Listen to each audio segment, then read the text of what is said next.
The God Memorandum to you from God. Take counsel. I hear your cry. It passes through the darkness, filters through the clouds, mingles with starlight, and finds its way to my heart on the paths of a sunbeam. I have anguished over the cry of a hare choked in the noose of a snare. A sparrow tumbled from the nest of its mother, a child thrashing helplessly in a pond, and a son shedding his blood on a cross. Know that I hear you also. Be at peace, be calm. I bring thee relief for your sorrow, for I know its cause and its cure. You weep for all your childhood dreams that have vanished with the years. You weep for all your self-esteem that has been corrupted by failure. You weep for all your potential that has been bartered for security. You weep for all your individuality that has been trampled by mobs. You weep for all your talent that has been wasted through misuse. You look upon yourself with disgrace, and you turn in terror from the image you see in the pool. Who is this mockery of humanity staring back at you with bloodless eyes of shame? Where is the grace of your manner, the beauty of your figure, the quickness of your movement, the clarity of your mind, the brilliance of your tongue? Who stole your goods? Is the thief's identity known to you as it is to me?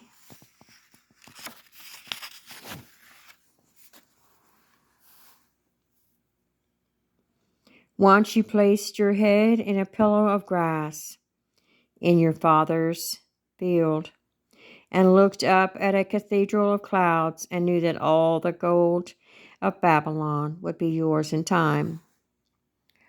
Once you read from many books and wrote on many tablets, convinced beyond any doubt that all the wisdom of Solomon would be equaled and surpassed by you.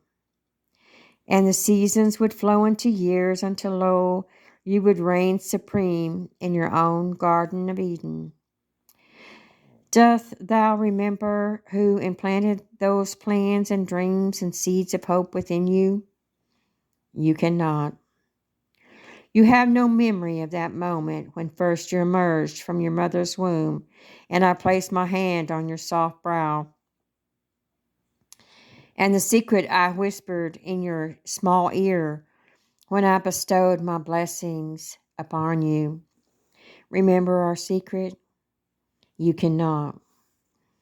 The passing years have destroyed your recollection, for they have filled your mind with fears and doubt and anxiety and remorse and hate, and there is no room for joyful memories where these beasts habitate.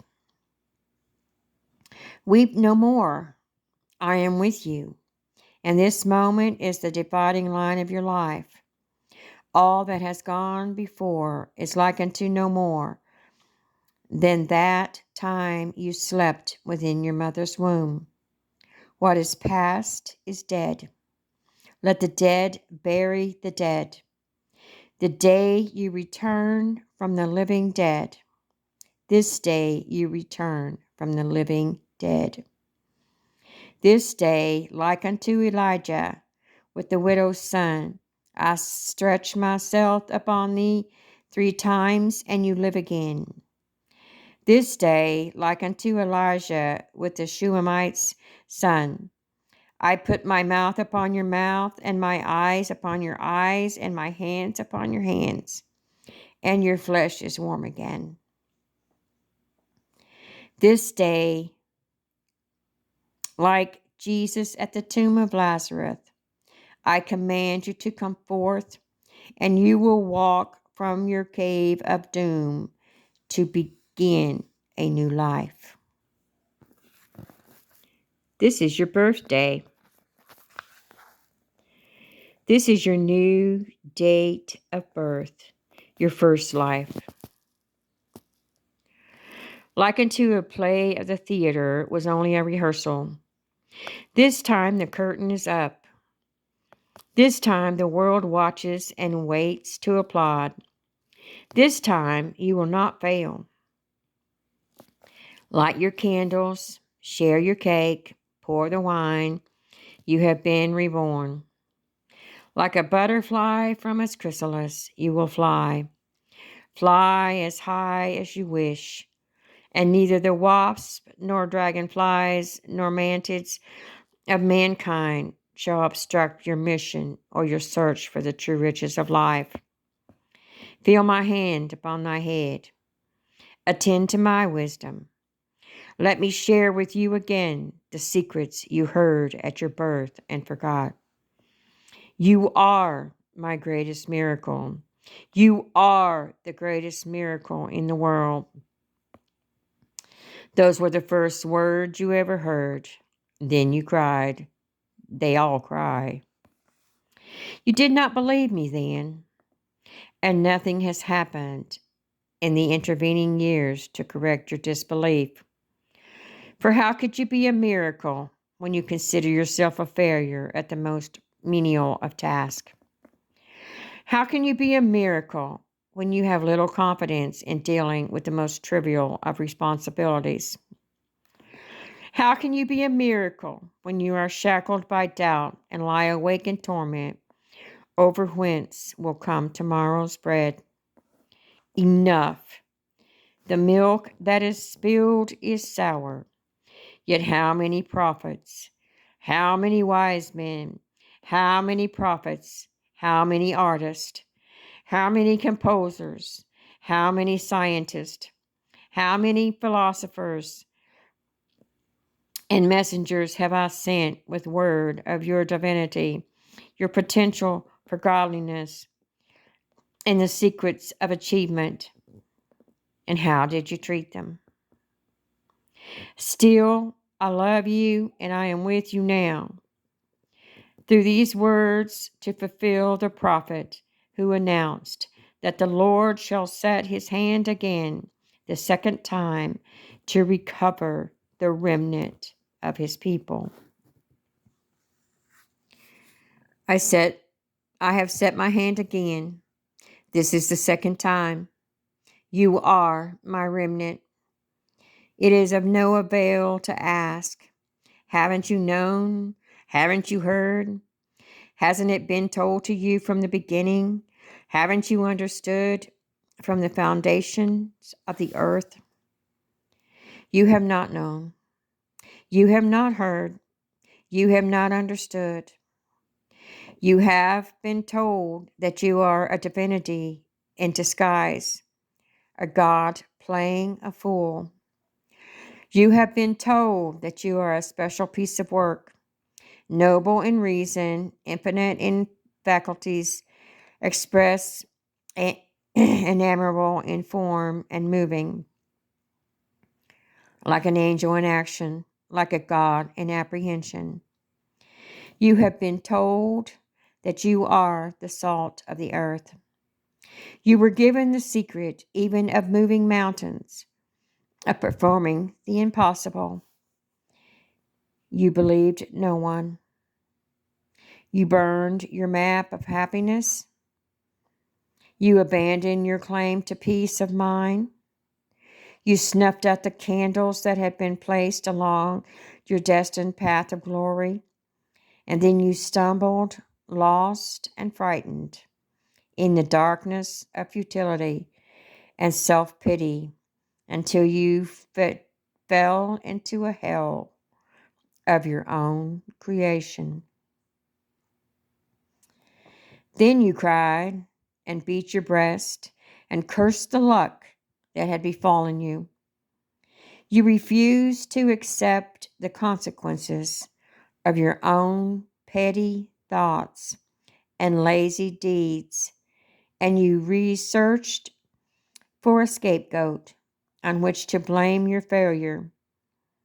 How quickly you found one. You blamed me. You cried that your handicaps, your mediocrity, your lack of opportunity, your failures were the will of God. You were wrong. Let us take inventory. Let us first call a roll of your handicaps. For how can I ask you to build a new life, lest you have the tools? Are you blind? Does the sun rise and fall without your witness? No, you can see.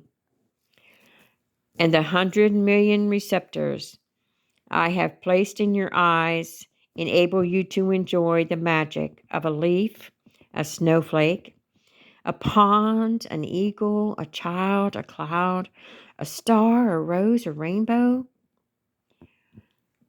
and the look of love. Count one blessing. Are you deaf? Can a baby laugh or cry without your attention? No, you can hear.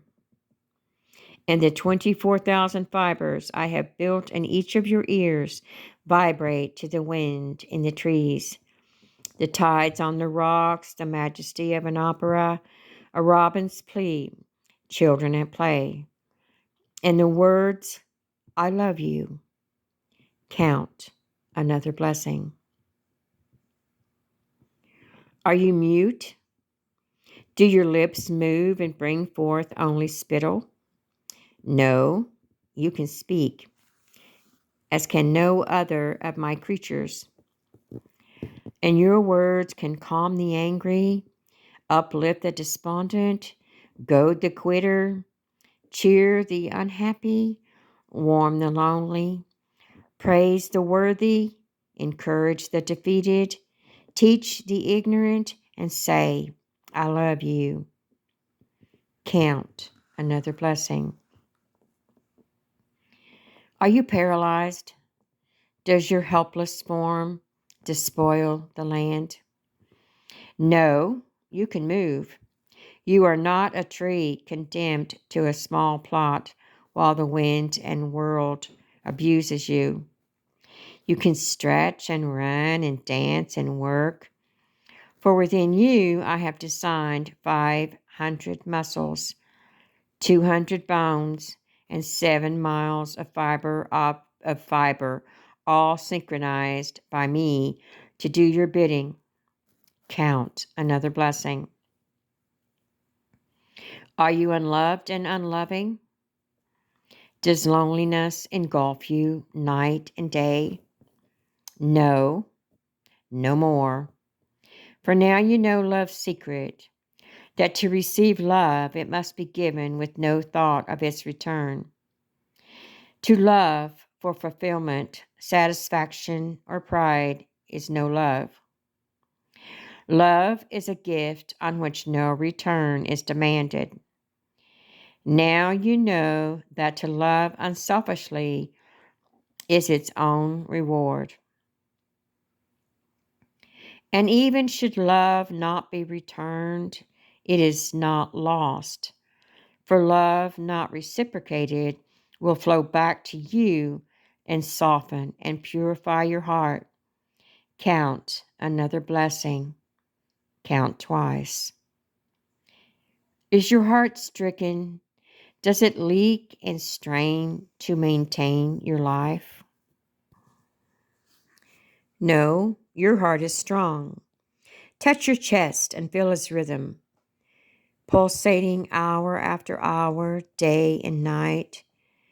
36 million beats each year, year after year, asleep or awake, pumping your blood through more than 60,000 miles of veins, arteries, and tubing, pumping more than 600,000 gallons each year.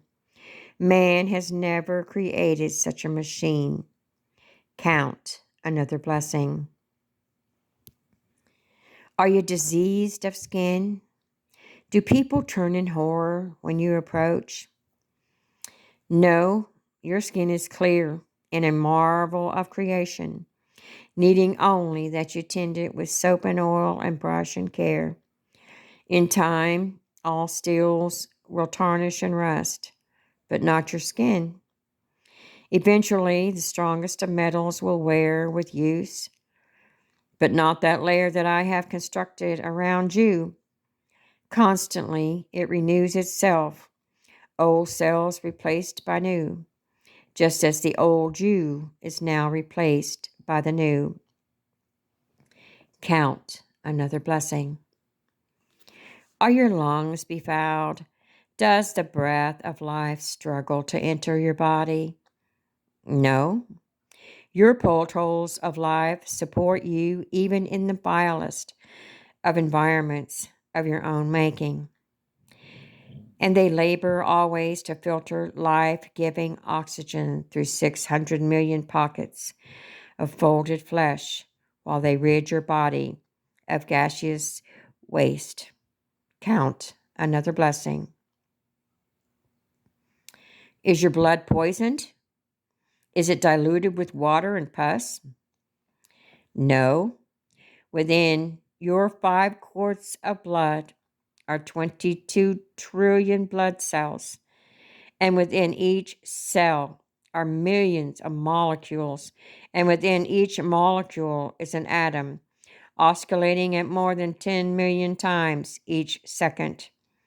Each second, 2 million of your blood cells die to be replaced by 2 million more in a resurrection that has continued since your first birth.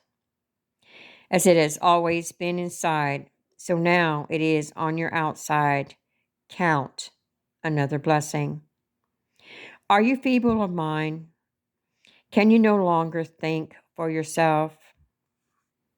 No, your brain is the most complex structure in the universe. I know. Within its 3 pounds are 13 billion nerve cells, more than 3 times as many cells as there are people on your planet.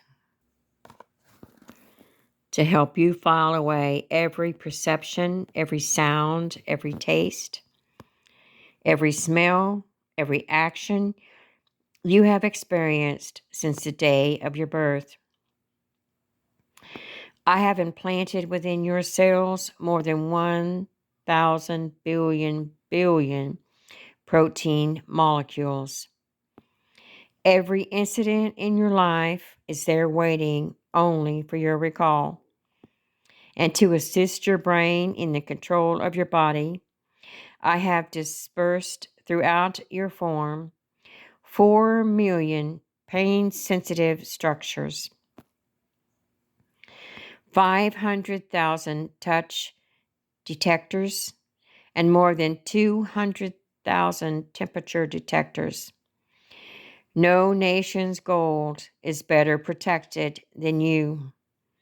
None of your ancient wonders are greater than you. You are my finest creation. Within you is enough atomic energy to destroy any of the world's great cities and rebuild it. Are you poor? Is there no gold or silver in your purse? No, you are rich. Together we have just counted your wealth. Study the list, count them again, and tally your assets. Why have you betrayed yourself? Why have you cried that all the blessings of humanity were removed from you? Why did you deceive yourself that you were powerless to change your life? Are you without talent, senses, abilities, pleasures, instincts, sensations, and pride? Are you without hope? Why do you cringe in the shadows, a giant defeated, awaiting only sympathetic transport into the welcome void and dampness of hell? You have so much. Your blessings overflow your cup, and you have been unmindful of them, like a child spoiled in luxury. Since I have bestowed them upon you with generosity and regularity. Answer me, answer yourself. What rich man, old and sick, feeble and helpless, would not exchange all the gold in his vault for the blessings you have treated so lightly? Know then the first secret to happiness and success, that you possess even now every blessing necessary to achieve great glory. They are your treasure, your tools with which to build, starting today, the foundation for a new and better life. Therefore, I say unto you, count your blessings and know that you already are my greatest creation. This is the first law you must obey in order to perform the greatest miracle in the world, the return of your humanity from living death. And be grateful for your lessons learned in poverty. For he is not poor who has little, only he that desires much. And true security lies not in the things one has, but in the things one can do without. Where are the handicaps that produced your failure? They existed only in your mind. Count your blessings. And the second law is like unto the first. Proclaim your rarity. You had condemned yourself to a potter's field, and there you lay, unable to forgive your own failure, destroying yourself with self-hate, self-incrimination, and revulsion at your crimes against yourself and others. Are you not perplexed? Do you not wonder why I am able to forgive your failures, your transgressions, your pitiful demeanor, when you cannot forgive yourself? I address you now for 3 reasons. You need me. You are not one of a herd heading for destruction in a gray mass of mediocrity, and you are a great rarity. Consider a painting by Rembrandt, or a bronze by Degas, or a violin by Stradivarius, or a play by Shakespeare. They have great value for 2 reasons. Their creators were masters, and they are few in number, yet there are more than one of each of these. On that reasoning, you are the most valuable treasure on the face of the earth, for you know who created you, and there is only one of you. Never in all the 70 billion humans who have walked this planet since the beginning of time has there been anyone exactly like you. Never until the end of time will there be another such as you. You have shown no knowledge or appreciation of your uniqueness. Yet, you are the rarest thing in the world. From your Father, in his moment of supreme love, flowed countless seeds of love, more than 400 million in number. All of them, as they swam within your mother, gave up the ghost and died, all except one, you. You alone persevered within the loving warmth of your mother's body, searching for your other half, a single cell from your mother, so small that more than 2 million would be necessary to fill an acorn shell. Yet, despite impossible odds, in that vast ocean of darkness and disaster, you persevered, found that cell, joined with it, and began a new life, your life. You arrived, bringing with you, as does every child, the message that I was not yet discouraged of man. 2 cells now unite in a miracle. 2 cells, each containing 23 chromosomes, and within each chromosome, hundreds of genes, which would govern every characteristic about you, from the color of your eyes, to the charm of your manner, to the size of your brain. With all the combinations at my command, beginning with that single sperm from your father's 400 million, through the hundreds of genes in each of the chromosomes from your mother and father. I could have created 300,000 billion humans, each different from the other. But who did I bring forth?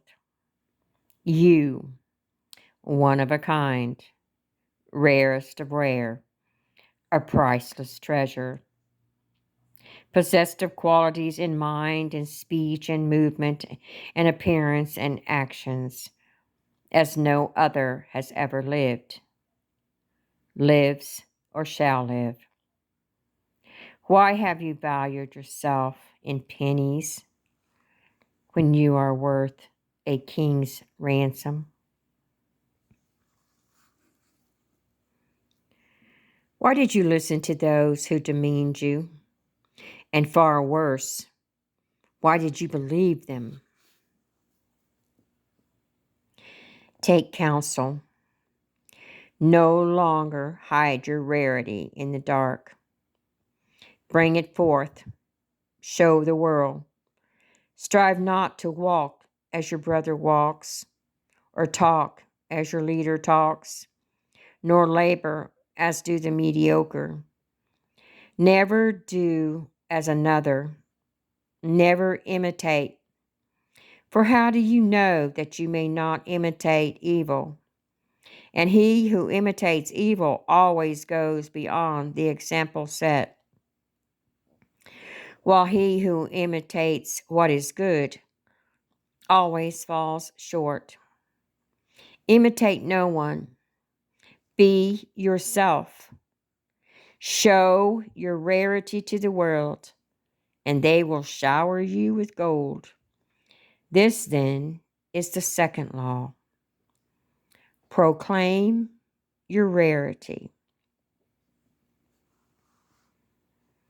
And now you have received 2 laws. Count your blessings and proclaim your rarity. You have no handicaps. You are not mediocre. You nod, you force a smile, you admit your self-deception. What of your next complaint? Opportunity never seeks thee? Take counsel, and it shall come to pass. For now I give you the law of success in every venture. Many centuries ago, this law was given to your forefathers from a mountain top. Some heeded the law, and lo, their life was filled with the fruit of happiness, accomplishment, gold, and peace of mind.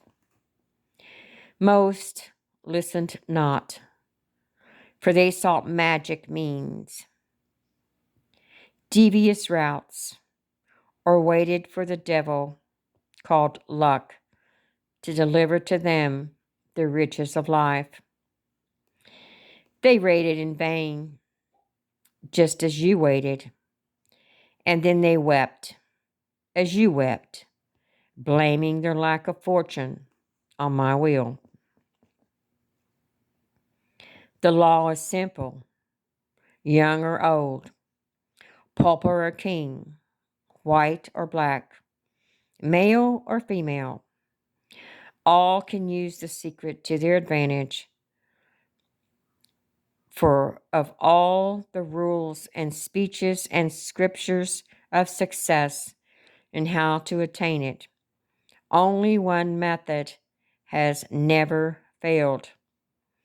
Whomsoever shall compel ye to go with them 1 mile, go with him 2.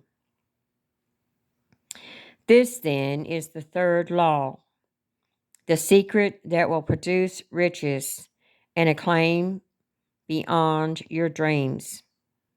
Go another mile. The only certain means of success is to render more and better service than is expected of you, no matter what your task may be. This is a habit followed by all successful people since the beginning of time. Therefore, I say, if the surest way to doom yourself to mediocrity is to perform only the work for which you are paid.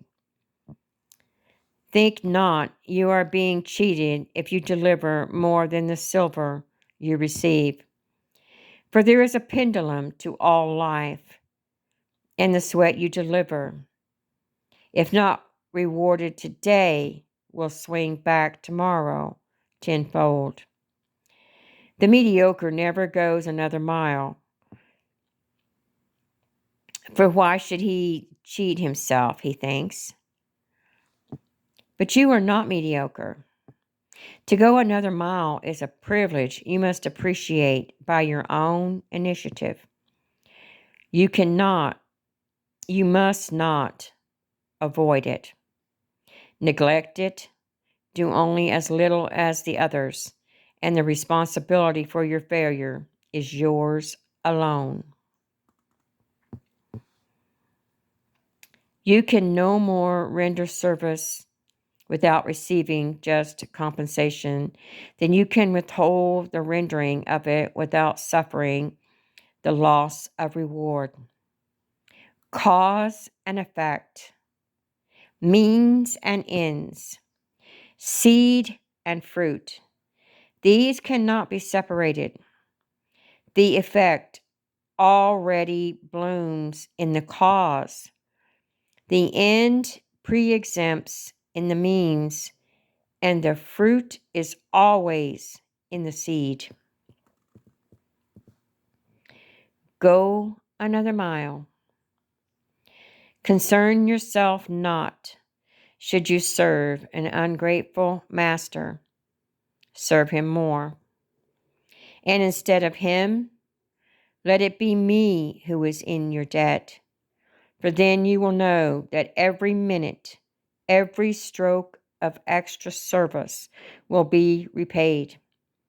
And worry not, should your reward not come soon. For the longer payment is withheld, the better for you. And compound interest on compound interest is this lost's greatest benefit. You cannot command success. You can only deserve it. And now you know the great secret necessary in order to merit its rarest reward. Go another mile. Where is this field from whence you cried there was no opportunity? Look, look around thee. See where only yesterday you wallowed in the refuge of self-pity. You now walk tall on a carpet of gold. Nothing has changed except you, but you are everything. You are my greatest miracle. You are the greatest miracle in the world. And now the laws of happiness and success are three. Count your blessings, proclaim your rarity, and go another mile. Be patient with your progress. To count your blessings with gratitude, to proclaim your rarity with pride, to go an extra mile and then another. These acts are not accomplished in the blinking of an eye. Yet that which you acquire with most difficulty, you retain the longest, as those who have earned a fortune are more careful of it than those by whom it was inherited. And fear not as you enter your new life. Every noble acquisition is attended with its risk. He who fears to encounter the one must not expect to obtain the other. Now you know you are a miracle, and there is no fear in a miracle. Be proud. You are not the momentary whim of a careless creator experimenting in the laboratory of life. You are not a slave of forces that you cannot comprehend. You are a free manifestation of no force but mine, of no love but mine. You were made with a purpose. Feel my hand. Hear my words. You need me, and I need you. We have a world to rebuild. And if it requireth a miracle, what is that to us? We are both miracles, and now we have each other. Never have I lost faith in you since that day when I first spun you from a giant wave and tossed you helplessly on the sands. As you measure time, that was more than 500 million years ago. There are many models, many shapes, many sizes before I reached perfection in you more than 30,000 years ago. I have made no future effort to improve on you in all these years. For how could one improve on a miracle? You were a marvel to behold, and I was pleased. I gave you to this world and dominion over it. Then, to enable you to reach your full potential, I placed my hand upon you once more and endowed you with powers unknown to any other creature in the universe. Even unto this day, I gave you the power to think. I gave you the power to love. I gave you the power to will. I gave you the power to laugh. I gave you the power to imagine. I gave you the power to create. I gave you the power to plan. I gave you the power to speak. I gave you the power to pray. My pride in you knew no bounds. You were my ultimate creation, my greatest miracle, a complete living being, one who can adjust to any climate, any hardship, any challenge, one who can manage his own destiny without any interference from me, one who can translate a sensation or perception, not by instinct, but by thought and deliberation, into whatever action is best for himself and all humanity. Thus we come to the fourth law of success and happiness. For I gave you one more power, a power so great that not even my angels possess it. I gave you the power to choose. With this gift, I placed you even above my angels. For angels are not free to choose sin. I gave you complete control over your destiny. I told you to determine for yourself your own nature in accordance with your own free will. Neither heavenly nor earthly in nature, you were free to fashion yourself in whatever form you preferred. You had the power to choose to degenerate into the lowest forms of life, but you also had the power, out of your soul's judgment, to be reborn into the higher forms, which are divine. I have never withdrawn your power, the power to choose. What have you done with this tremendous force? Look at yourself. Think of the choices you have made in your life. And recall now those bitter moments when you would fall to your knees if only you had the opportunity to choose again. What is past is past. And now you know the fourth great law of happiness and success. Use wisely your power of choice. Choose to love rather than hate. Choose to laugh rather than cry. Choose to create rather than destroy. Choose to persevere rather than quit. Choose to praise rather than gossip. Choose to heal rather than wound. Choose to give rather than steal. Choose to act rather than to procrastinate. Choose to grow rather than what.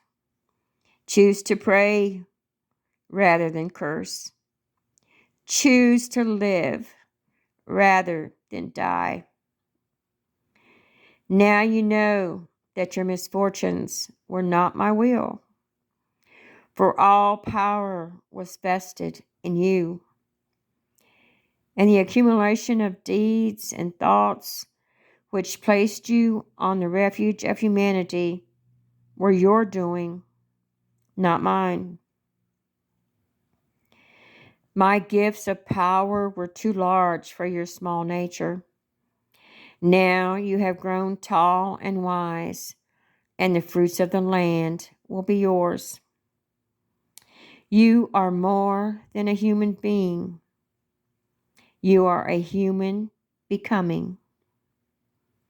You are capable of great wonders. Your potential is unlimited. Who else among all my creatures has mastered fire? Who else among my creatures has conquered gravity, has pierced the heavens, has conquered disease and pestilence and drought? Never demean yourself again. Never settle for the crumbs of life. Never hide your talents from this day hence. Remember the child who says, "When I am a big boy." But what is that? For the big boy says, "When I grow up," and then grows up. He says, "When I am wed." But to be wed, what is that after all? The thought then changes to, "When I retire." And then retirement comes, and he looks back over the landscapes traversed, are cold, and weeps over it. And somehow he has missed it all, and it is gone. Enjoy this day today, and tomorrow. You have perfumed the greatest miracle in the world. You have returned from a living death. You will feel self-pity no more, and each new day will be a challenge and a joy. You have been born again. But just as before, you can choose failure and despair or success and happiness. The choice is yours. The choice is exclusively yours. I can only watch as before, in pride or sorrow. Remember then the 4 laws of happiness and succeed. Count your blessings. Proclaim your rarity. Go another mile. Use wisely your power of choice.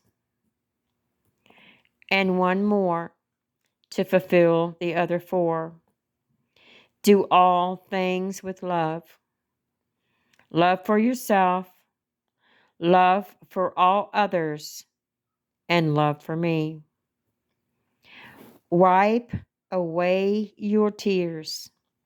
Reach out, grasp my hand, and stand straight. Let me cut the grave cloths that have bound you. This day you have been notified. You are the greatest miracle in the world.